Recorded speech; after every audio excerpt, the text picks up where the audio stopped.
বাংলা সংখ্যালঘু ভাই ও বোনেরা, আজকের ভিডিও একটা প্রশ্ন রেখেই শুরু করি। আপনি কি জানেন আপনাদের প্রিয় মন্ত্রী ফিরহাদ হাকিমের মেয়ে কোথা থেকে স্নাতক, বা মন্ত্রী জাভেদ খানের ছেলে ফৈয়াজ আহমেদ খানের ডিগ্রি কোথাকার? জানেন না তো? আমরা বলছি। ফিরহাদ হাকিমের মেয়ে দেশের সবচেয়ে দামি private university Jindal global university থেকে এলএলবি পাশ করে এখন দেশের উঁচু মহলের পেশায়। জাভেদ খানের ছেলে ফৈয়াজ অস্ট্রেলিয়া থেকে ম্যানেজমেন্ট নিয়ে পড়াশোনা শেষ করেছে, আর আপনার সন্তান সে পড়ে গলির মাথার মাদ্রাসায়, যার পাঠ্যক্রমও আধুনিক নয়, ভবিষ্যতও অনিশ্চিত।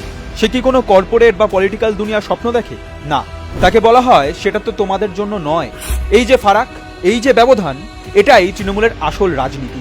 তৃণমূলের সংখ্যালঘু নেতারা নিজের পরিবারের জন্য খুলে রেখেছে আধুনিকতার সব দরজা। বিদেশে শিক্ষা, প্রাইভেট স্কুল, কেরিয়ার প্ল্যানিং, আর আপনার সন্তানের জন্য ধর্মীয় আবেগের খাঁচা, মাদ্রাসা, নকল ভাষণ আর রাজনৈতিক বন্দিদশা, যার ফলাফল গভীর অন্ধকার।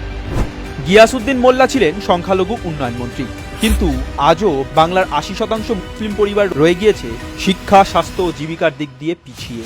12 বছরে সেই উন্নয়নের গল্পটা কোথায় গেল? সংখ্যালঘু উন্নয়নের নামে নিজেদের পকেট ভরতে বুঝি। অন্যদিকে এই তৃণমূলই বলছে বিজেপি এলে মুসলিমদের ভবিষ্যৎ অনিশ্চিত। কিন্তু প্রশ্ন হলো, এত বছরেও কি তৃণমূল ভবিষ্যৎ গড়েছে আপনাদের? না শিক্ষা দিয়েছে, না সম্মান দিয়েছে, না চাকরি দিয়েছে। কখনো বা ভয়, কখনো আবার লোভ দেখিয়ে ভোট নিচ্ছে শুধু। একবার ভাবুন, কার জন্য এই নাটক? নিজের সন্তানের জন্য, না আপনার সন্তানের ক্ষতির জন্য?